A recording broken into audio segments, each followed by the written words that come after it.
Proclama mi alma la grandeza del Señor. Se alegra mi espíritu en Dios mi Salvador, porque ha mirado la humillación de su sierva, porque ha mirado mi pequeñez. Desde ahora me felicitarán todas las generaciones, porque el poderoso ha obrado y hace maravillas en nosotros.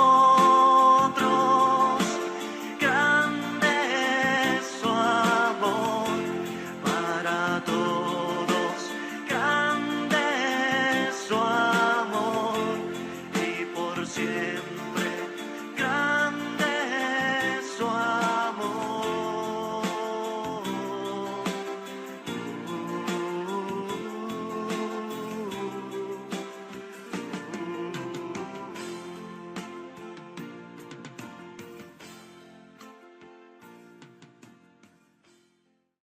La semana pasada hablábamos sobre el amor. Continuamos con el amor. En el amor platicábamos que hay una búsqueda constante de la felicidad del hombre en el mundo. Encontramos felicidad en las compras, encontramos felicidad en las mujeres, encontramos la felicidad en el mundo mismo.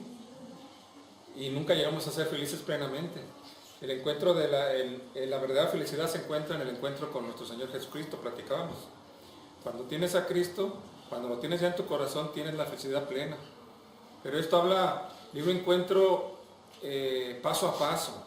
Tenemos que tener, como hemos platicado otras veces, una intención verdadera, auténtica, de acercarnos y de ser uno con Cristo. No todos decimos todo eso, pero esto es mentira.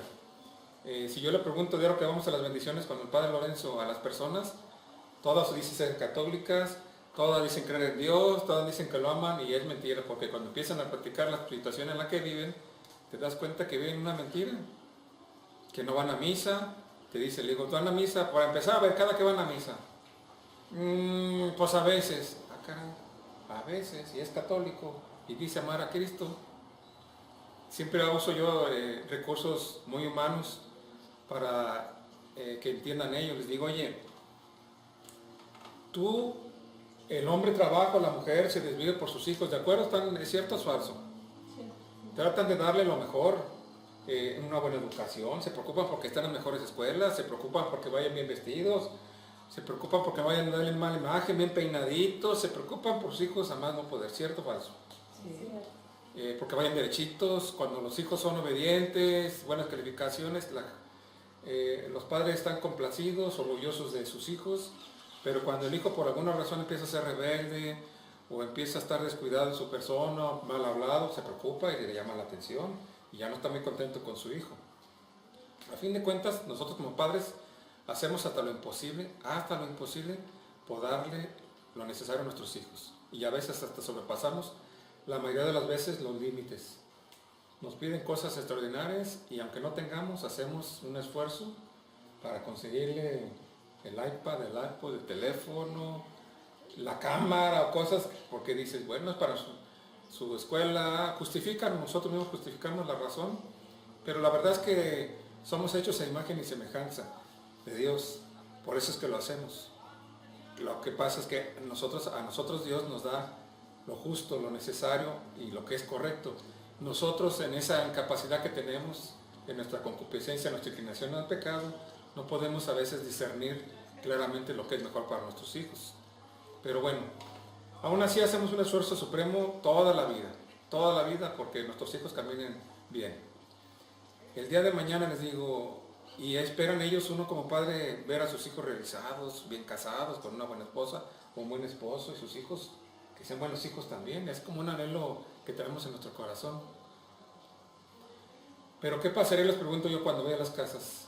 Que tu hijo te desviviste toda tu vida, se enfermaba y estabas desvelándote día y noche, procuraste lo mejor para él, que no le faltara nada, y al día de mañana pues de repente decides salirse de tu casa y te enteras por las amistades, por algún pariente que ya se casó. Te enteras después que es padre, que eres tu abuelo o abuela, que tienes nietos, pero no los conoces porque él no se ha dignado ir a visitarte ni ir a presentártelos. Y a veces, si alguna vez, alguno al año, por Navidad, por un evento, por tu cumpleaños, te habla por teléfono. Les digo yo a los padres, ¿qué sentirías tú cuando quisiera tu hijo esto? Pues sentiría muy feo, que es un ingrato, un malagradecido, destrozaría mi corazón. Las respuestas son por ese tenor. Y les digo, si a ti te parece terrible, a ojos humanos, se oye terrible, eso es verdad. Uno se va por los hijos y mal pagan. Si a ti se te hace terrible lo que tu hijo hizo con estas familias o lo que tu hijo hace contigo, ¿por qué tú haces lo mismo con tu Padre del Cielo? Que te ha dado aún más que lo que tú les has dado a tu hijo, aún más. Y le estás haciendo exactamente lo mismo. Te dio la vida, te dio salud, te dio inteligencia, te dio bienestar, te dio una casa, te dio un trabajo, te dio unos hijos bonitos, nobles, y no te acuerdas de él. Te has olvidado de él. ¿Eso no es ingratitud? ¿Eso no es ser mal hijo? Pues yo no entiendo. Entonces, ¿qué es? Eso hacemos nosotros con nuestro Señor cuando nos alejamos. El ir a misa significa, Sagrada Eucaristía significa acción de gracias. Darle gracias por lo que Dios nos da a diario.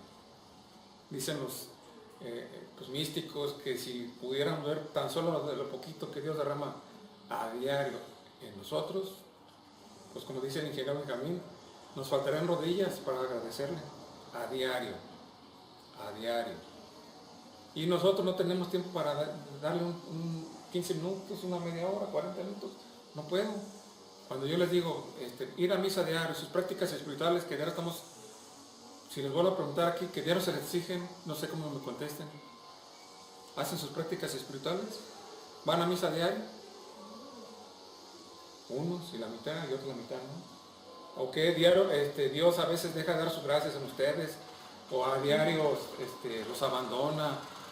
O se olvida de ustedes? Ese es un pensamiento del mundo, porque a veces hay carencia económica o hay situaciones de familia y creen que Dios los ha abandonado. No, pues tú estás sufriendo consecuencias de tu mismo abandono, es una cuestión al revés, inversa.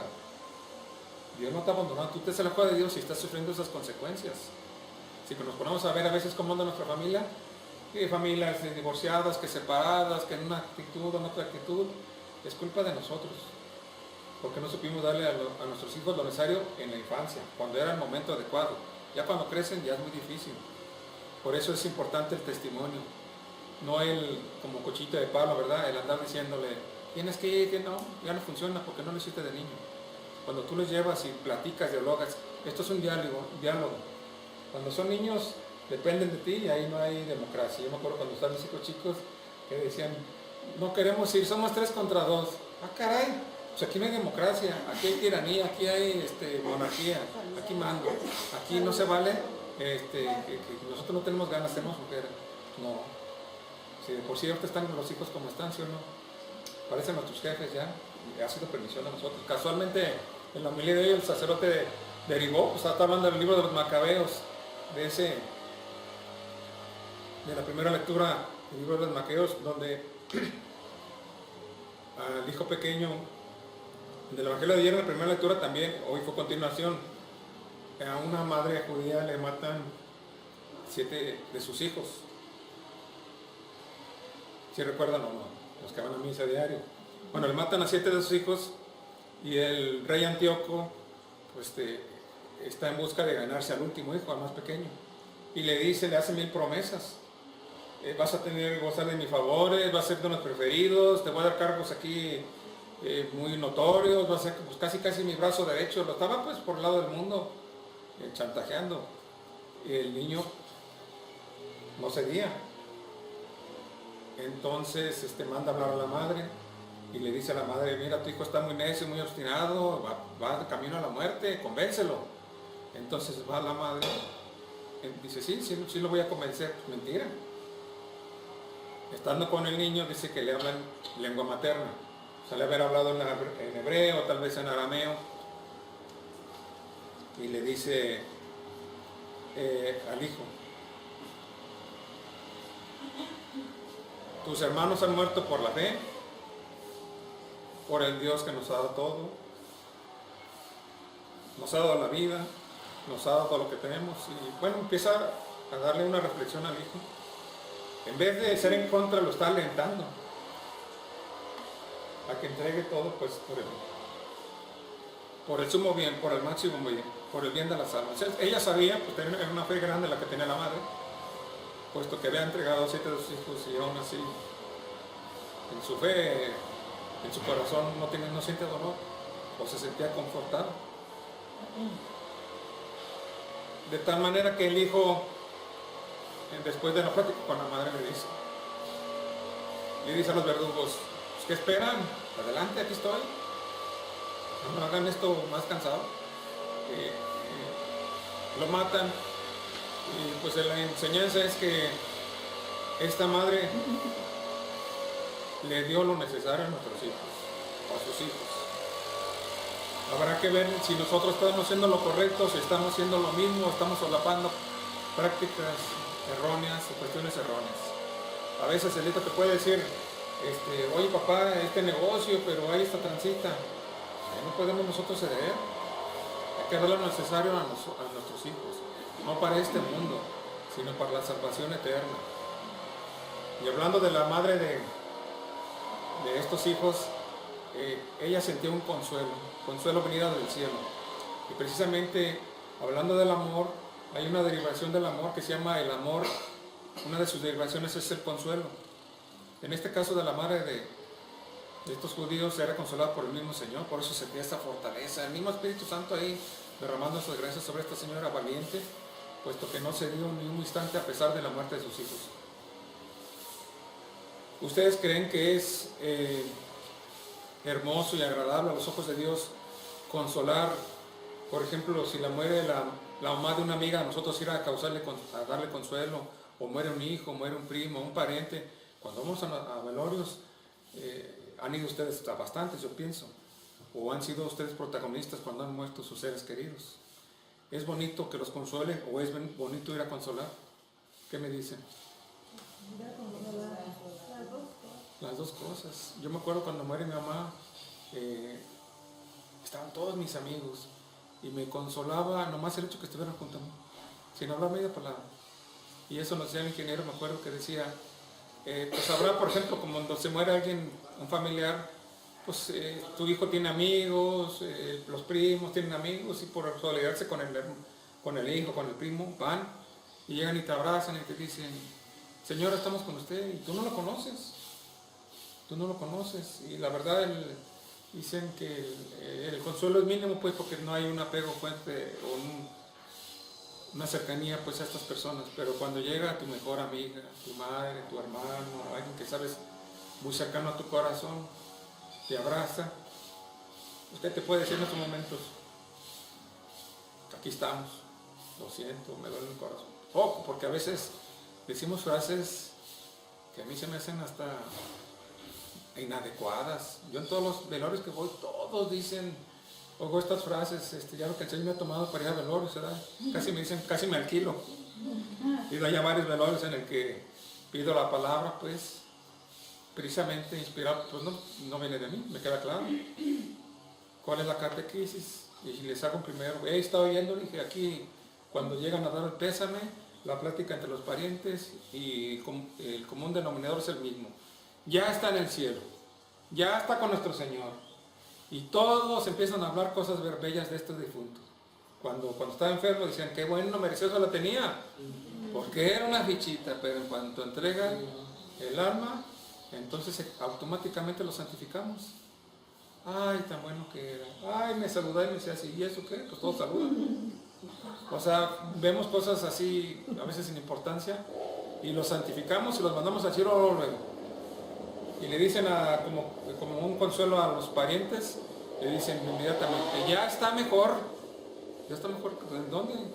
¿Estás seguro que está mejor? Y entonces la catequesis es la siguiente: calmados, Yo no conocía a su pariente, pero por la gracia de Dios estoy aquí. Solo accesamos al cielo en grado de pureza. Eso es, nosotros lo podemos discernir por nuestro solo pensamiento. Si el cielo es donde está lo más puro, Dios mismo en grado de santidad absoluta, los ángeles puros, todos los seres en el puro, los santos del cielo que ya murieron y que se han santificado están en el cielo, entonces no hay una pizca, una chispa de maldad, no hay un pedacito de pecado, ni una, nada. Entonces, si estamos hablando que la persona que murió, pues a menos que sea un santo, Dios quiere que todos mueran en esa condición. Pero pues yo los oigo en los comentarios, no, era fichita y dejó al esposo, andaba con otros, andaba con otras. Entonces, ¿de dónde lo mandamos al cielo? Y bueno, la catequesis aquí es sufragios, ¿verdad? El alma esta ya no puede pedir por sí misma, su tiempo de merecer se acabó. Entonces lo único que le hace bienestar a estas almas es la oración de nosotros. Es una caridad sobre una caridad.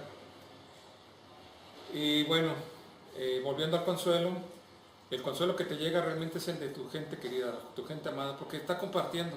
Eso es lo que hace Jesús. Acuérdense cuando Jesús, siendo Dios, y llegan las hermanas de Lázaro, Marta y María, y dicen, Señor, si hubiera estado aquí, casi como en un tono de reclamo, Señor, si hubieras estado aquí, no hubiera pasado esto. Como diciéndole, no haga sanado, pero no se haga muerto, pues tú eres Dios. Él dice que llora, derrama unas lágrimas. ¿Por qué derrama unas lágrimas?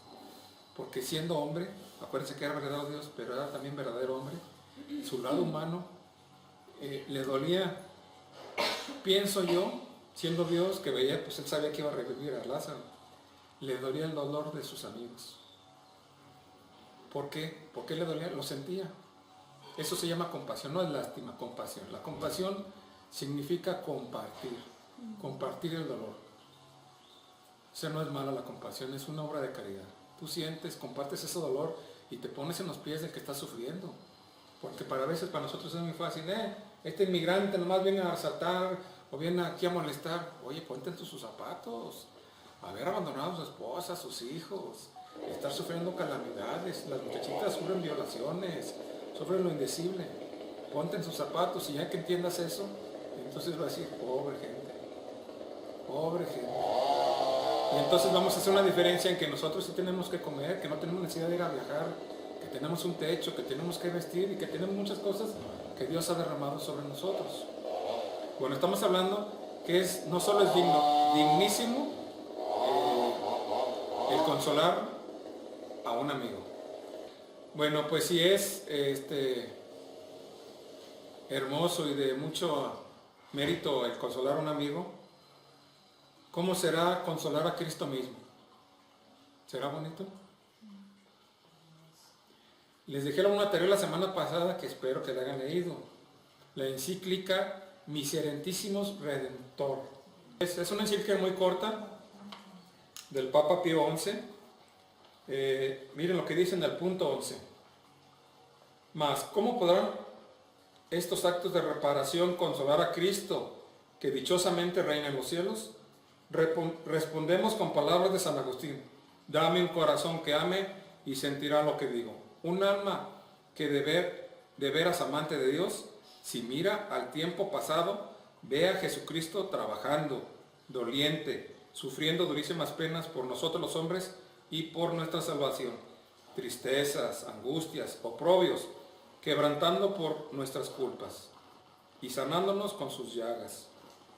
De todo lo cual, tanto más hondamente se penetran las almas piadosas, cuanto más claro ven que los pecados de los hombres en cualquier tiempo cometidos fueran causa de que el Hijo de Dios se entregase a la muerte. Los pecados de todos los tiempos, los pecados que nosotros personalmente hemos cometido, los que cometeremos el día de hoy y los que cometeremos en vida futura, el día de mañana, pasado, en un mes, en un año, la vida que hasta el fin de nuestros días, todos los pecados que estemos cometiendo serán causa de esta crucifixión, o sea que nosotros mismos tenemos que ver en la muerte de nuestro Señor. Y aún ahora, esta misma muerte, con sus mismos dolores y tristezas, de nuevo le infieren, ya que cada pecado renueva a su modo la pasión del Señor, conforme lo del apóstol. Nuevamente crucifican al Hijo de Dios y les ponen al vituperio, que se a causa también de nuestros pecados futuros, pero previstos, el alma de Cristo Jesús estuvo triste hasta la muerte. Sin duda, algún consuelo recibirá de nuestra reparación también futura, pero prevista cuando el ángel del cielo se le apareció para consolar su corazón, oprimido de tristezas y angustias. Así, aún podemos y debemos consolar aquel corazón sacratísimo, incesantemente ofendido por los pecados y la ingratitud de los hombres. Por este modo admirable, pero verdadero, pues alguna vez, como se lee en la Sagrada Liturgia, el mismo Cristo se queja a sus amigos del desamparo, diciendo por los labios del salmista: improperio y miseria esperó mi corazón.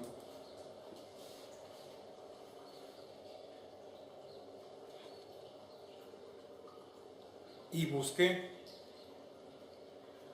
quien compartiera mi tristeza, y no lo hubo. Busqué quien me consolara, y no lo hallé.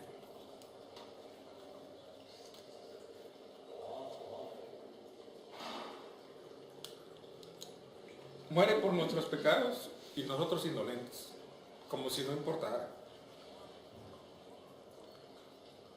Como si hubiera matado a un perro, no sé. Lo peor de todo esto es que nosotros mismos somos los que le injuriamos el daño. Yo les digo, cuando nuestra falta de perdón o cuando tenemos pleito con nuestros hermanos, es como si, imagínenselo amarrado con cadenas a ese palo donde lo tenían ahí flagelándolo, donde lo coronaron de espinas, y es como si nosotros pasáramos conociendo esta verdad, porque es una verdad, y lo escupiéramos. No es otra cosa. Yo no veo otra razón. No me importa, no, yo quiero seguir haciendo mi vida. Yo no lo perdono, ¿por qué lo voy a perdonar? Oye, él está ahí soportando flagelaciones, soportando humillaciones, soportando golpes por tus pecados. Sí, pero lo peor de todo es que él no merece este castigo, no lo merece. El santo de los santos es un puro. Mas sin embargo está sufriendo por nuestros pecados. Si a nosotros no nos importa, no lo perdono. No, que se joda. No, pues a mí las hizo, me las va a pagar. Oye, no entiendo yo entonces. Es como decirle a Dios, no me importa tu sacrificio, y pasas junto a él y lo escupes. Eso es lo que estás haciendo. Cuando criticamos, cuando mentimos, es lo que estamos haciendo. Estamos pasando y le damos una patada, una cachetada o una escupida. Eso es lo que estamos realmente, es lo que está haciendo aquí el salmista. Busqué quien consolara mi corazón y no la vi, abandonado de todos los hombres. Bueno, aquí en esta explicación de Pío XI nos dice, cálmense. Si nos estamos dando cuenta que Él está pagando en aquel momento en la cruz por los pecados que aún no cometemos, de la misma manera podemos dar consuelo en aquel momento. Para esto es difícil de entender porque diríamos, ¿dónde están las escrituras? Acuérdense, o en dónde podemos encontrar algo que nos pueda hacer reflexionar al respecto a esta verdad de fe. Y entonces encontramos algo portentoso y hermoso que nos justifica esta acción. ¿Cuál es esta razón? La Inmaculada Concepción de la Virgen María. ¿Cómo es posible esto? San Juan Duns Scoto nos habla que la Virgen María es librada del pecado original. Es librada del pecado original. Cuando nace la Virgen María, viene sin pecado original, sin mancha alguna. ¿Por qué mérito? ¿Por qué viene así? Por los méritos de su Hijo mismo, por los méritos de la pasión de su Hijo Jesucristo. Para esto, para los hermanos separados o por cualquier otro, va a ser como una locura, va a sonar a una tontería, pero es verdad. La pasión de Cristo sirvió y sirve para redimir todo el mundo entero, todo el universo, en todos los tiempos. Todos los universos cuantos haya. Esa muerte, esa pasión del Creador. Y entonces Cuando un sescoto nos dice, esta misma pasión sirvió para que la Virgen viniera a prevenir este pecado. O sea, lo está librando. Entonces ya no hay un antecedente. En el mismo contexto, nosotros, dicen Pío XI, que podemos ir, de hecho encíclica va muy encaminada por lo que es el Inmaculado Corazón de Jesús, porque es una devocional, ahí viene una oración muy bonita, al rato la leemos, en donde él habla totalmente de la reparación, porque en las revelaciones a Santa Margarita le dice cómo ha sido lastimada ese corazón por tanta humillación, por lo que estamos diciendo nosotros. Y en el mismo contexto habla que podemos así nosotros hacer reparación. ¿En qué manera? Dice dos maneras, él lo dice que en la encíclica. Una manera es en la famosa, dice, hora santa. Pues la costumbre de hacer hora santa, ofrecerla por la reparación de los ultrajes que las personas, que nosotros mismos, pero todos los creyentes y no creyentes de todo el mundo le causan al Sagrado Corazón de Jesús. Lo podemos hacer. Y también dicen la comunión reparadora, podemos hacer una comunión expiatoria. Al comulgar decimos, Señor, dice nuestro Padre Espiritual, dice, cuando vayas a esta hora santa, dile al Señor, Señor, deja que tus apóstoles descansen, porque se acuerda que los levanté, nos a Juan y a Pedro, no son capaces de orar un instante conmigo. Dicen, ellos estaban cansados por la misma tristeza, por la desolación, había algo que los sumía. Y dicen, déjalos que descansen, aquí estoy yo contigo. En esta hora se haga, porque en ese instante, en el huerto de los olivos se hizo puro pecado. En ese instante, dice, no en la cruz, en antes, cargó los pecados del mundo entero, de todos los tiempos. Y en ese instante Dios el Padre se retiró de él, no porque no amara a su Hijo, sino como se hizo puro pecado, Padre, el pecado es totalmente, lo repelía, y él se retiró porque era puro pecado. No pudo estar con él, es como algo difícil de entender, pero si nos ponemos a los ojos de la fe, entendemos que ese pecado el Padre lo rechaza, se rechaza pues, a su propio Hijo, porque se volvió el pecado de todos nosotros, y dice que sudó sangre de esa carga tan inmensa, tan pesada. Yo a veces me río cuando dice la gente, o les digo, ¿tú qué sabes? Porque dicen, es que Dios no sabe lo que yo siento. ¿Cómo no? Cargó tu pesar y tu dolor sobre sus hombros, conoce todo el sufrimiento y todo el dolor de este mundo, lo conoce, ciencia cierta, porque lo sufrió en su carne. Peor aún, nosotros lo merecíamos o lo merecemos, él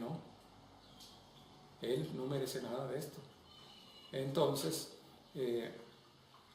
para que entiendan esto, que cómo podemos nosotros darle consuelo a nuestro Señor, cuando vayamos al Santísimo, cuando vayamos a la comunión, cuando pudimos ir al Santísimo, Señor, que este cuerpo, esta sangre tuya sirvan para darte un consuelo. Aquí estoy junto a ti, acompañarte un instante. Ya en la hora santa pues podemos hacer muchas oraciones de reparación, o solo platicar con Él. No te aflijas, aquí estoy contigo, no estás solo. El salmista se equivocó.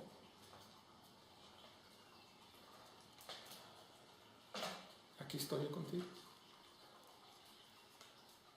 ¿Verdad? Y entonces podemos dar verdadero consuelo. Y si tiene mérito consolar a un amigo, pues mucho más mérito es consolar a Dios mismo. Para esto hay que entender también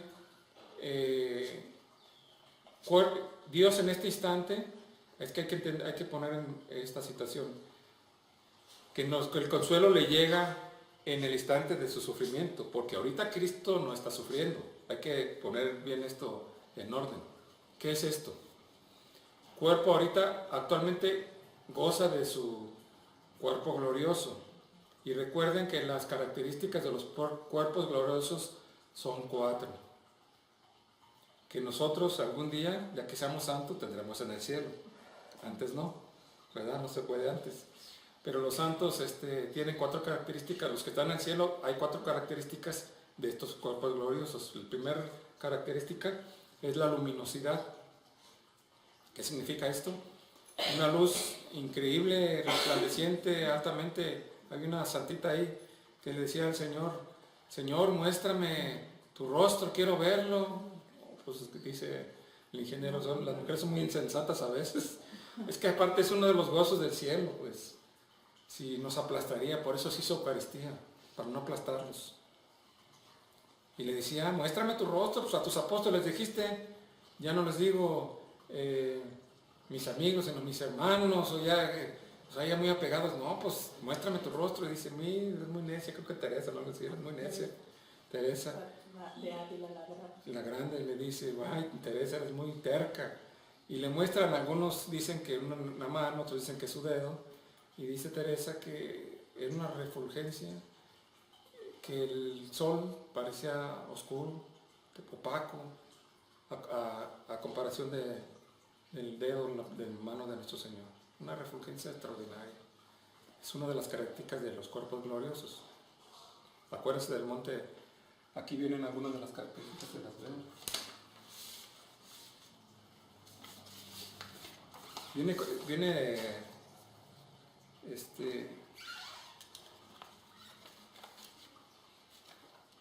con la palabra de Dios sustentada. Bueno, le diga, luminosidad también tiene otro nombre como claridad. Jesús nos dice, los justos brillarán como el sol en el reino de su Padre. Estas son las justificaciones de las Escrituras, porque lo dicen, ¿de dónde dice esto? ¿Cuándo dijo el Señor? ¿O de dónde sacan esto? Hay una justificación en las Escrituras. Esto nos lo dice en Mateo 13:43. Un modelo de claridad lo tenemos en la glorificación de Jesús en el monte Tabor, cuando sube con Pedro, Santiago y Juan, los hermanos Trueno y Pedro. Y también, eso viene en Mateo 17:2. Y también, después de su resurrección, en Hechos 9:3. La razón intrínseca de la claridad la tenemos en el gran caudal de hermosura y resplandor que desde el alma se desborda sobre el cuerpo. Es menester aclarar que el grado de claridad será distinto, como se nos dice en la primera de Corintios 15:41, haciendo referencia a la condición de los cuerpos resucitados. Cada cuerpo tiene su propio resplandor. Uno es el resplandor del sol, otro el de la luna, otro el de las estrellas, y aún las estrellas difieren unas de otras por su resplandor. Y estará proporcionado al grado de gloria con el que brilla el alma, y la gloria dependerá de la cuantía de los merecimientos. Es palabra de Dios. Aquí nos está diciendo con varias citas de las Escrituras, cómo el resplandor de cada quien es diferente.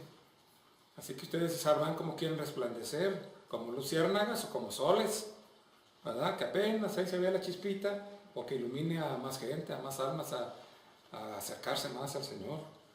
Otro de las características es la sutilidad o impermeabilidad. Esta característica, muchos la definen, hay unas, depende la espiritualidad que se siga, otra es la agilidad, pero hay otras que se dividen, nosotros la dividimos porque es diferente. La agilidad es trasladarte de un lado a otro a la velocidad de la luz, a donde tú quieras, a la velocidad del pensamiento, no de la luz del pensamiento. Palidez en las leyes de la física, de la ciencia, porque no se rigen, nosotros ya en espíritu no nos regimos por la ciencia, por las leyes del mundo. Entonces esta es la agilidad, trasladarse con solo el pensamiento. La sutilidad es atravesar los cuerpos. Acuérdense, aquí vienen justificaciones también en la Biblia para que no digan luego de dónde la sacó de la manga. Dice, no se debe creer por ello que el cuerpo se transformará en sustancia espiritual, o que la materia se encarecerá hasta convertirse en un cuerpo etéreo. Veamos ejemplos del cuerpo resucitado de Cristo. Jesús resucitado atravesó las sábanas. Juan 20:5-7. Salió del sepulcro sellado por piedra. Mateo 28:2. Un ángel movió la piedra no para que Jesús saliera, sino para que las mujeres que fueron a visitar el sepulcro pudieran entrar ahí y ver que el Señor ya no estaba. En el Evangelio de San Juan nos dice también que dice, el discípulo amado entró, vio y creyó. Así dice el Evangelio, vio y creyó. ¿Por qué se dice eso? Dicen los teólogos, los expertos, los que de veras saben, que las sábanas estaban como si, tú te levantas, haz de cuenta que tú estás amortajado, porque está amortajado, se ha envuelto, como momificado, para que lo entiendan, con aceites. Entonces, si hubiera resucitado y él se hubiera desenvuelto, hubiera quedado el montón de la sábana o las tiras de tela ahí regadas, y entonces lo que encuentran es todo acomodadito, como si hubiera desaparecido solamente, y todo bien acomodadito. Por eso él subió y creyó. Y ellos dijeron, pues si se llega de veras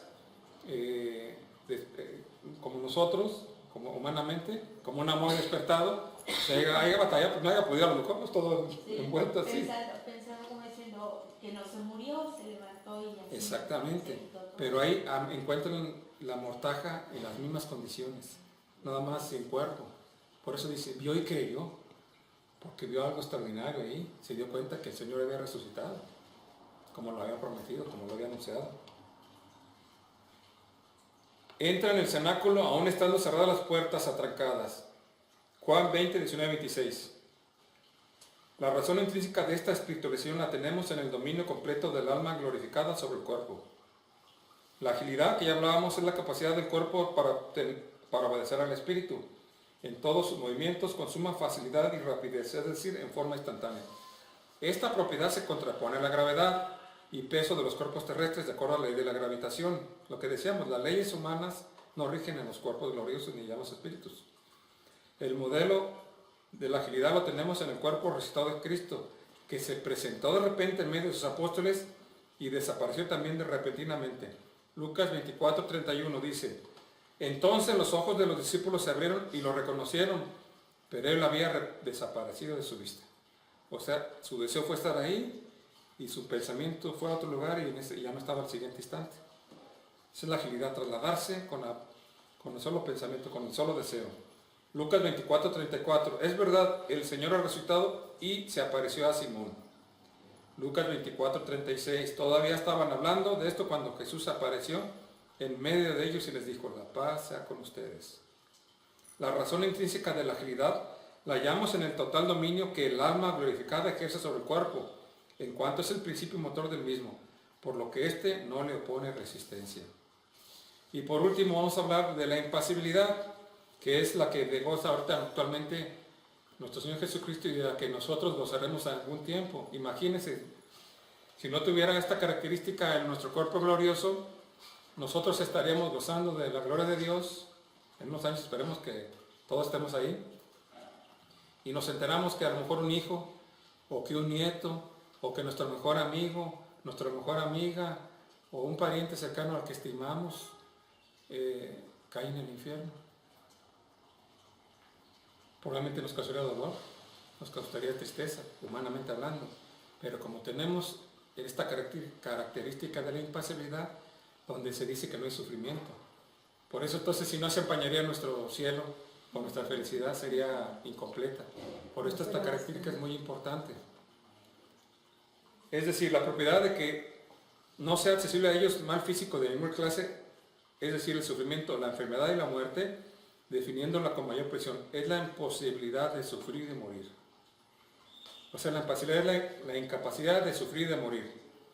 En el Apocalipsis 21:4 dice, Él enjugará las lágrimas de sus ojos y la muerte no existirá más, ni habrá duelo, ni gritos, ni trabajo, porque todo esto es ya pasado. Es palabra de Dios. Lucas 20:36, ya no pueden morir. La razón intrínseca de la impasibilidad se encuentra en el perfecto sometimiento del cuerpo al alma que es inmortal. Como vemos, en su infinita sabiduría Dios nos tiene todo perfectamente planeado. Cuando la gente corre a otras corrientes pues de apostasía o incompletas, cuando empiezan a investigar, a cuestionarse ciertas cosas, llegan a una situación, a un muro, a un callejón sin salida donde nadie les puede contestar. Con nosotros, la Iglesia Católica, todo está resuelto, todo tiene contestación, puesto que Cristo nos lo ha revelado a todos. Por eso claramente nos dice, yo soy el camino, yo soy la verdad y soy la vida. Él no esconde nada, o sea, Él es puro, es abierto, porque nos ama y quiere que nosotros nos centremos de cómo llegar hacia Él, porque es lo que quiere Él, reunirse con nosotros, nos ama. Bueno, entonces si estamos hablando, hay más, si estamos hablando de que es posible consolar a Dios en el pasado, hay otra situación que nos habla el Papa Pío XI. Dice que en el mismo contexto, si nosotros tenemos algún pariente, nuestra madre, nuestro padre, un abuelo, una abuela, un tío, una tía, un primo, un amigo, que suponemos que corrió un grave peligro y que puede estar en el infierno, que pudo haber estado en el infierno por razón de la vida que llevó. Digo, vamos a pensar, digamos, no sé el caso, pero puede ser que a lo mejor uno de nosotros se enteró que su pariente o cercano vendía drogas, o que era narcotraficante y que había asesinado, porque pues, todos también tienen parientes, o que era no tan lejos, que murió en pecado mortal, puesto que en las escrituras dice que ni los adúlteros, ni los borrachos, ni los homosexuales, ni mil hay se alarga, entrarán al reino de los cielos. Quiere decir que hay obstinación, hay iniquidad en estas personas, no reconocen a Cristo como su Salvador, como su Creador, y entonces caen en un pecado conocido como el pecado contra el Espíritu Santo, donde las Escrituras nos dice que ni en esta vida ni en la otra se les podrán perdonar estos pecados. Se condenan. Bueno, si nosotros tenemos un conocido amigo, pariente, que pudiéramos sospechar que pasó por estas circunstancias, que vivía con otra mujer, eso es muy común, eso no es cosa así extraordinaria, que vivió en amaciato, en adulterio, porque pues, se divorció, se separó y en vez de elegir, como decía San Pablo, seguir solo, prefirió el pecado, por no estar sola, prefirió tener otra pareja, aún y que tuviera el pecado, pues hay riesgo alto de que hubiera perdido su alma. En estas condiciones, nos dice Pío XI, pueden ustedes en el mismo Santísimo ofrecer un acto de reparación y pedirle a nuestro Señor que le otorgue a esta persona una última gracia. Pongan atención, no es cambiar el resultado de la sentencia que ya recibió, sino al contrario, antes de esta sentencia, que el Señor le otorgue una gracia especial. Y esto lo podemos ganar para nuestros seres queridos el día de mañana después de su muerte, 1 año después de su muerte, 50 años después de su muerte o 100 años después de su muerte. Por un tatarabuelo que dijeron, no, este fue asesino, fue nazi o fue algo así. ¿Cómo se da esto? Pues la misericordia de Dios. Si esta plática los está motivando a hacerlo referente con algún ser querido, un amigo, yo lo he hecho muchas veces, Primero hago mi acto de reparación por amigos y luego le mandaba a hacer sus misas gregorianas. Primero. Entonces, en este contexto se hace, y lo que pasa no es cambiar la sentencia. Lo que sucede es que le estamos pidiendo al Señor una gracia última a esta persona para que después de su muerte física, en ese lapso que hay de la muerte física a la muerte real, en el que el alma se desprende para ser enjuiciada inmediatamente, en ese lapso el Señor le otorgue, previendo la oración que vamos a hacer nosotros 20 años después, 10 años después, 15 años después, una gracia especial, y le alcance una contrición que le diga, perdóname Dios mío, le va a otorgar al Señor una gracia, porque de otra manera no se salva. El hombre no salva por mérito propio, sino por la gracia de Dios. Porque muchos dicen, no, pues si dicen que arrepintiéndome muero, antes me confieso, ¿no? Hay testimonios impresionantes. El cura de Ars dice que buscaba una persona, al hombre, el sacerdote, para confesarse y nunca lo halló y murió en condiciones terribles, ¿verdad? Es una gracia. Aparte, tiene que haber contrición pues en el corazón por haber ofendido a Dios. Te lo tiene que otorgar Él. Cuando te otorga esta gracia, entonces ya le pides al Señor un perdón. Perdóname, Dios mío, no ocupamos mucho, me equivoqué, nunca te reconocí, perdóname. Acuérdense que con un perdóname, Dios mío, es suficiente. Porque muchos dicen, no, yo no sé rezar, ¿qué le voy a decir? ¿No? Dios mío, perdóname, dice el padre Jorge Lori, ¿verdad? Que decía que cuando tú dices Dios mío, lo estás reconociendo como tu Dios, como tu todo, como tu creador, como tu Padre, como del que todo proviene, porque como nosotros le damos a todos nuestros hijos, al decirle Padre, no va a decir Padre a cualquiera. Dios mío, le estás diciendo Dios mío, pues, Dios es tu todo, el que me ha dado todo, el que me dio la vida, el que me dio la existencia, el que me dio la familia, el que me dio trabajo, el que me dio un techo, el que me dio sustento, el que me ha dado todo en nuestra vida. Dios mío, eres mío, no de nadie más. Dios mío, perdóname. Nadie pide perdón si no siente que se ha arrepentido, o que está equivocado, o que se equivocó. Entonces cuando decimos Dios mío, perdóname, le estamos diciendo muchas cosas. Mi Padre, mi Creador, mi Dios, mi todo, me equivoqué, te desprecié, te hice un lado, me olvidé de ti, le dice muchas cosas con perdóname. Entonces eso viene siendo una contrición perfecta. Dios mío, perdóname. Cuando veamos al Santísimo, no sabemos qué decir. Dios mío, perdóname, aquí estoy. ¿Me conoces? ¿Qué te puedo decir? Si conoces todo lo que yo he hecho y lo que he dejado de hacer. Perdóname, aquí estoy. Dios mío, perdóname. Yo agarré una frase que también viene en el manual de oración del Padre Lorenzo, que dice, Dios mío, que lo decimos cuando dan la Sagrada Comunión, ¿verdad? Cuando hacen la que dijo el centurión, y que le dijo también el que no creía, Santo Tomás. Santo Tomás de Aquino. No, Santo Tomás el apóstol. Ajá. Cuando se aparece, ¿verdad? Tomás, pues tú no crees, ven y mete aquí mi llaga en los huecos de mis pies y de mis manos. Y se hinca y dice, Señor mío y Dios mío. Y en la oración dice, Señor mío y Dios mío, mi Dios y mi todo. Es como para amarrar más. Señor mío y Dios mío, mi Dios y mi todo. O sea, para que quede muy claro, ¿verdad? Mi Dios y mi todo. Soy tuyo, tú eres mío, creo en ti y tú lo eres todo para mí. Señor mío y Dios mío, mi Dios y mi todo. ¿Qué más? Teniendo a Él lo tenemos todo. Pero teniéndolo verdaderamente, no como decimos con actitudes que no van, pues. Porque si entonces va a pasar, ¿qué vamos a pasar? Y vamos a dar otra escupidita, otro sope, depende pues de la ofensa que tan grande que hagamos, va abonando a esta situación. Dice el ingeniero Benjamín que cuando leyó esta encíclica venía extasiado, emocionado, venía con otro sacerdote y decía, Padre, ¿será esto verdad? ¿Será esto auténtico? ¿Será posible? Dice que a él le causó mucho gusto esta encíclica pues por los frutos que se puede dar, y dice que después él en su mente, por locución, claramente nuestro Señor, por locución le dijo, eso y más soy capaz de hacer por amor a mis hijos. O sea, esto nada más sale del corazón amoroso de Jesús, porque ama a sus hijos, no hay otra razón.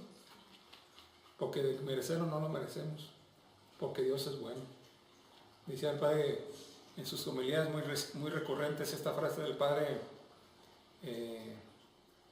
Jerónimo Stimus. Dice, debemos tener la fe y la confianza puesta no en que somos buenos, sino que tenemos un Dios bueno. Eso lo repite a veces mucho en sus homilías y me encanta, es verdad. Tenemos nuestra fe, no en nosotros que seamos buenos, pues ¿de dónde?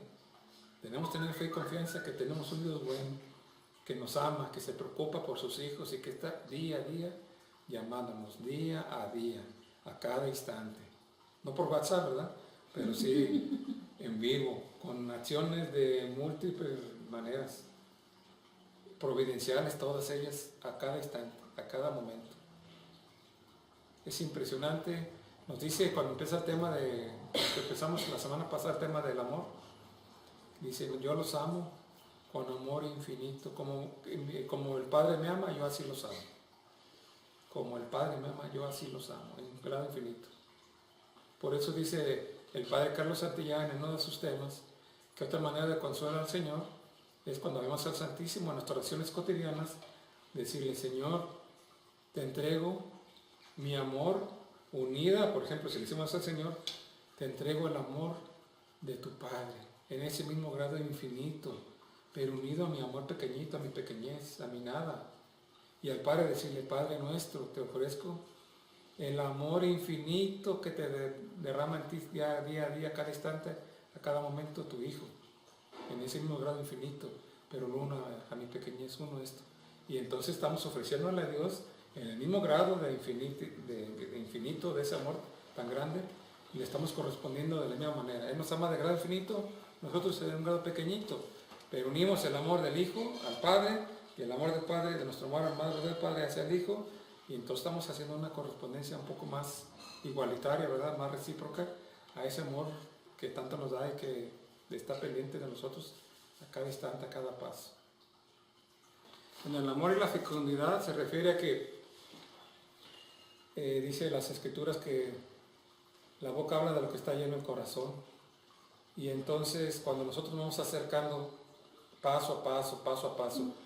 Créanme lo que cuando tenemos una intención verdadera, auténtica, se lo he dicho muchas veces, de acercarnos a Dios, Él es muy providente y es buen hijo. No cuando es hipocresía, cuando voy a 1000 grupos de todos voy de una voluntad, voy a este otro grupo, pero no hacemos lo que se nos dice, pues no hay una intención realmente de cambiar. Es una mentira. Y Dios así no lo toma. Y dice, pues yo llevo 20 años y me siento igual. Pues no, y vas a seguir otros 50 y vas a morir en esas condiciones. Porque no estás cambiando, lo que no es que estás haciendo lo que te dice el Señor. La semana pasada tuvimos una situación muy bonita, la antepasada. Me dice, oye Ricardo, fíjate que estoy preocupada, quiero comentarte, todos estamos todos ahí. Pues mi hijo trae una situación con su padre de dolor. No puede sanar y está muchos resentimientos y no puede perdonarlo. He platicado con él y no puede perdonar. Y se me salió muy fácil decirle, eso no hay problema. Le dije, pues es importante, acuérdate que las razones para no poder sanar plenamente es la falta, una de las más principales que nos tomamos es la falta de perdón. Le dije, pero no es tan difícil, nomás la cuestión es que estén juntos. Porque ya estando juntos se les da una plática, le digo yo, le di una catequesis sobre el amor y ahí pues se burló, en ese rato me acuerdo que se burló y dijo, jajaja, ¿cómo del amor? Bueno, es que tú pensaste amor de esposos y no hay amor de hijos, o el amor las condiciones que para el amor sirve para todos. Y digo, pues acuérdate que las características del amor son 3, la reciprocidad, la medida que no hay medida y la exclusividad. Estas 3 características, hablar de eso, le dije, bueno, ya Dios expirará, le dije yo. ¿Y cuándo podemos hacer esto? Pues no sé, pues yo tengo mi agenda llena, pero pues no, dice mi hijo vive en Los Ángeles. Se va ya, pero pues, a lo mejor viene para diciembre, pues nos avisas para diciembre y a ver, Dios dice, Dios acomoda todo. Y me habla a los 2 o 3 días siguientes, ¿qué crees? Pues a platicar con mi hijo lo que propusiste y me dijo que está dispuesto y va a venir a eso. Y el antepasado, nos dimos cita en la casa. Todo estaba, el otro sabía lo que le venía porque nos puso trabas a morir, el padre de la misa canceló, llegué tarde, allá también todos llegaron tarde, el señor, todo parecía que no iba a llegar a buen término, ya no hubo la plática, el padre nomás confesó, tomamos un beneficio, pues purificó ahí sus almas, llegó el Señor hecho una furia auténtica, molesto, como bufando, si fuera, haz de cuenta un animal, un búfalo, un toro de lidia, casi malamente podía disfrazar el humor con el que llegó, pues, incómodo, no sé con qué pretexto se lo llevaron, me vieron a mí, vieron al sacerdote, y ya de ahí pues dedujo muchas cosas, pienso yo, no estaba contento, ya empezamos a platicar, ya la señora de la casa dijo, mira, la causa de esta reunión es esta, yo amo a los dos, amo a mi esposo que no esté junto con él, lo sigo amando, amo a mi hijo y no me gusta la manera en que llevan su relación. Fue algo extraordinario, nunca había un caso igual. Total, ya empecé yo catequesis de muchas cosas sobre el poder, la potestad tan alta que se tiene de padres hacia hijos. Me hice ver que una maldición, una mala palabra, un decir fuerte a los hijos va en detrimento del hijo cuando el hijo es mal hijo. Hay que entender esto, que se daban las condiciones porque el hijo pues era en plena rebeldía con él, pues por eso tenía esa falta ese dolor en su corazón, de resentimientos. Después de esto se dio una catequesis amplia, se tocó varios temas y el Señor en un paro tocamos algo de amor conyugal y se paró y ya me dijo, pues casi en todo estoy de acuerdo. Pues en general estoy de acuerdo en todo, menos sus detallitos, me dijo. ¿No le parece? Pues está separada de su mujer, pero los argumentos que él les pone son tonterías. Son tonterías. O sea, dice él de que deja a la familia, pues porque no lo atendían, no le tenían el desayuno, no lo atendían, no le tenían la comida, lo desatendía y cosas así, pues muy vagas, muy tontas o muy superfluas. No sé quién me comentó, si aquí la semana pasada o allá comentaron, creo que fue allá, que en una pariente de ella, creo que fue allá entonces, no sé si fue allá,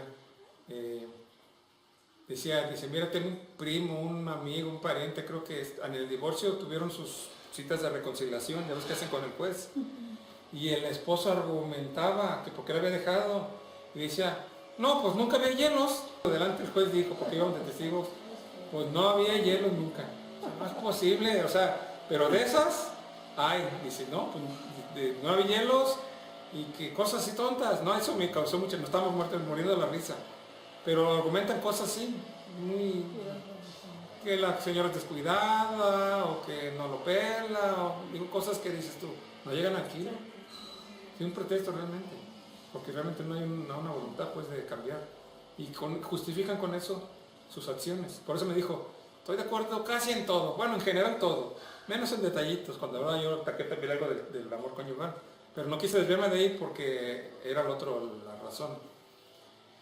Pues el Espíritu Santo en toda su potencia, nunca he visto algo tan portentoso. Bueno, ya hemos empezado, se ponen de pie, los puse de pie, se ponen frente a uno como si fueran pareja casi, pero el Hijo iluminado por el Espíritu Santo. Se aventó fácil 10 minutos, si no es que más, un mea culpa hermosísimo. Nunca le hizo un reclamo al Padre, le dijo, papá, perdóname por haber sido desobediente, porque en aquel caso, cuando yo te desobedecí, juzgué mal. O sea que sí, todo el tiempo fue muy a culpa, pero fue tan sorprendentemente, Dios lo guió, porque a veces hay reclamos, es que me golpeas o me regañabas y eso. Y todo esto, no, le dijo una serie de datos uno tras otro. No, te ofendí, fui un hijo desobediente, me duele haberte sido, y luego tocó el tema de los padres, la separación. Perdóname porque me metí en una batalla que no me correspondía, y peor de esto, tomó partido por mamá, porque el otro pues andaba mal. Y así pues, pero aún así que nosotros diríamos, no, pues está bien, apoya a tu mamá porque el otro andaba mal. Aún así, en mi culpa, lo aspiró el Espíritu Santo, no le reclamó eso. Me metí en una batalla que me estaba perdida, que desde antes de entrar yo la tenía perdida. Porque no tenía, pues le tienes razón. No puedes pelear contra los padres, ponerte a sazón, con Sansón a las patadas. Pero fue una oración hermosísima.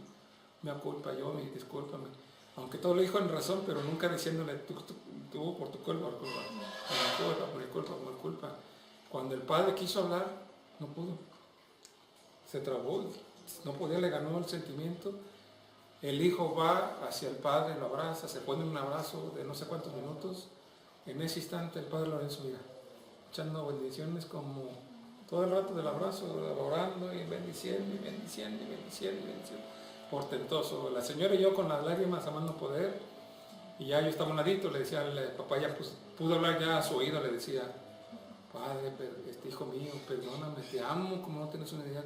Te amo intensamente, eres mis ojos y todo, y yo te amo, nunca he deseado lastimarte, perdóname por haber... No, o sea, también ya, pero ya al oído, ya sí, con un dolor, una condición hermosísima. Fue algo impresionante, créanme que nunca he visto yo algo así tan hermoso en ese contexto. Cuando salimos le dije, nos pedimos pues normal, cuando salimos le digo al padre, ¿qué tal padre? ¿Qué le pareció? Excepcional, un portento, no, dice el Señor, derramándose abundantemente, algo excepcional, hermoso, extraordinario. Nunca digo yo, Dios me permitió, por eso les digo, ¿cómo no vas a creer o cómo no vas a alabar a Dios cuando te da estas señales, estos signos, ser testigo tú de estas situaciones? Y a lo mejor este instrumento, pues fue un comentario normal, y el Espíritu Santo estaba ahí, ella lo tomó muy en serio, se lo comenta el hijo lo toma muy en serio y se llevó a cabo al instante, a los 2-3 días. O sea, fue a la siguiente semana, pues, fue un portento. Una semana se le platicó, al otro ya tiene todo preparado. El Señor, pues, no fue ni la señora de la casa, ni el hijo, ni yo, ni el padre Lorenzo, ni el papá. Fue Dios el que sirvió la mesa. Y nosotros éramos comensales. Y nos sirvió todo para que nomás llegáramos a sentarnos y a llenarnos de Él. Así es Dios nuestro Señor, de bueno, de amoroso, nos ama. Bueno, en esta fecundidad hablamos del amor y la fecundidad. Cuando un santo se acerca tanto a Dios, se llena tanto de Dios, que lo transmite con su testimonio, en su vida diaria. Ya tú vas a querer chismearle, Y te vuelve a decir, ay, pobre ingrato, voy a pedir por este ingrato porque está lastimado. A uno mismo le pasa, voy yo a las casas con la bendición, cuando nos vamos a las casas, y empieza a hablar la señora, o el hijo, o el señor, quejas, o veladas. O no está el marido, y como no está el marido, ¿y cómo está tu marido? Mi marido. Con eso le dijiste mucho. Con eso le dijiste todo. Entonces no hay un dolor pues auténtico y es así un caminar. Pero cuando el santo, no estamos hablando a un sacerdote, acuérdense que todos somos llamados a la santidad.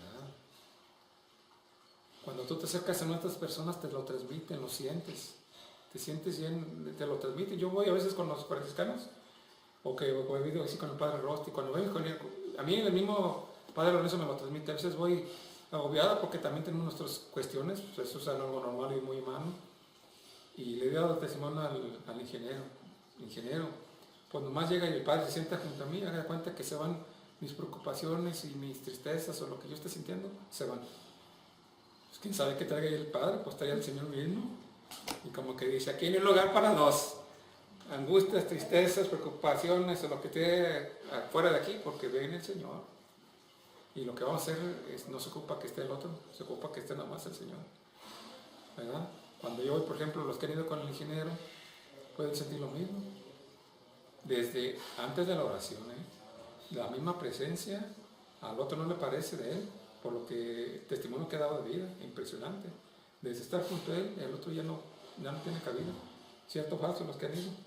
Y empieza a hablar, pues menos. Y luego en palabra de Dios, el otro patitas para que te vea. Esos son lo que transmiten las personas que están cercanas a Dios. Y es lo que debemos nosotros luchar. Pero hablamos de la fecundidad, ¿a qué nos referimos? Bueno, si usted le pregunta a un franciscano quién es su padre espiritual, les va a decir, mi padre espiritual es Francisco de Asís. Si usted le dicen a un salesiano quién es su padre espiritual, le van a decir sin error, mi padre espiritual es San Juan Bosco, pues es el que fundó, al igual que a los jesuitas, pues San Ignacio de Loyola, y así nos vamos por uno. Ahora los javerianos son, ¿cómo se llama? Ándale, Guido María Montfort. Y así cada uno. ¿Qué significa? Que estas personas han hecho una entrega total y absoluta. No han visto sus frutos, Los franciscanos tienen casi 850 años de fundados. Yo estoy seguro que en su tiempo lo que San Francisco hizo fue solamente obedecer a Dios. Él ni en su mente, porque no era su intención la vanidad ni el tener descendencia de este tipo. Pero en este apego, en esta obediencia al Señor, el Señor le ha regalado esta descendencia. Nosotros, como hacían nosotros en nuestra vida terrenal, nos regala descendencia, ¿verdad? Unos tienen ya hijos, otros tienen ya nietos, otros bisnietos, y esa se va regando. Y quién sabe hasta dónde llegue, ¿están de acuerdo en eso? Y a lo mejor algún día se trunca, pero en los espirituales no se trunca, porque es un regalo de Dios. Y es inmenso el regalo, digo, y como ejemplo te decimos, los dominicos, Santo Domingo, los salesianos, San Bosco, los franciscanos, más de 800 años, y sigue su descendencia dando y ampliándose, al contrario, creciendo y creciendo y creciendo. Los frutos de aquel amor a Dios en su desprendimiento, en esa entrega total a Dios, siguen viéndose actualmente. Yo les recuerdo una vez que, cuando se los he comentado, un día que le comenté al ingeniero, cuando nos exigieron tener director espiritual, todavía no se prohibía que fueran laicos, después se exigió que fueran sacerdotes únicamente. Hasta la actualidad es lo que nosotros mismos decimos, un sacerdote que sea director espiritual, pero en aquel tiempo todavía se permitía. Todavía la iglesia lo permite, nada más a nosotros en la escuela se nos prohibió, pero cuando yo le dije al ingeniero, entonces, ingeniero, porque yo dialogaba diario con él, o cada semana, no iba muy seguido, y me guiaba, me decía, pues yo, así como que mi discernimiento me dijo, oiga, pues usted es entonces mi director espiritual, y me contesta él, no solo soy tu director espiritual, yo soy tu padre espiritual, y yo te he engendrado para Dios. Entonces, cuantos frutos yo pueda dar, pues no son míos, son de él mismo, de su entrega, porque cuando vemos el testimonio, que ya platicamos hace rato de Compártele a tu hermana el de Hombres en Conquista, donde da parte de su testimonio, de una entrega total, absoluta, renunciando al mundo y haciéndose a Cristo como lo primero en su vida, y entonces ahí hay frutos que nos presidarán, que no es el motivo. Los santos, yo estoy seguro que ninguno pensó que los frutos iban a llegar hasta la actualidad y que iban a seguir por cientos de años hasta el fin de los tiempos. No lo saben ellos, porque no era su función. Ellos siguieron una inspiración de nuestro Señor, y en esa inspiración fue dando frutos a su tiempo. No fueron testigos ellos de esta situación, pero ahora claro que son testigos en el cielo, y son inclusive intercesores a sus órdenes mismas, pienso yo, pues por lógica, ¿no?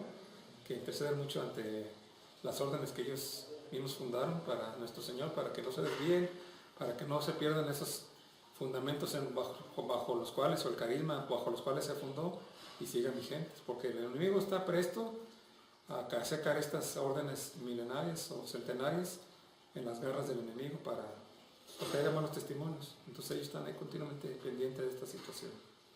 Pues con esto terminamos el amor y la fecundidad. Es algo muy claro, muy sencillo, que nosotros vamos a tener descendencia, así como terrena. Si es por permisión de Dios, tendremos también espiritual, conforme a nosotros nos acerquemos más a Dios. Frutos espirituales de un valor inigualable. Gloria al Padre y a Cristo el Señor, y al Espíritu que habita en nuestras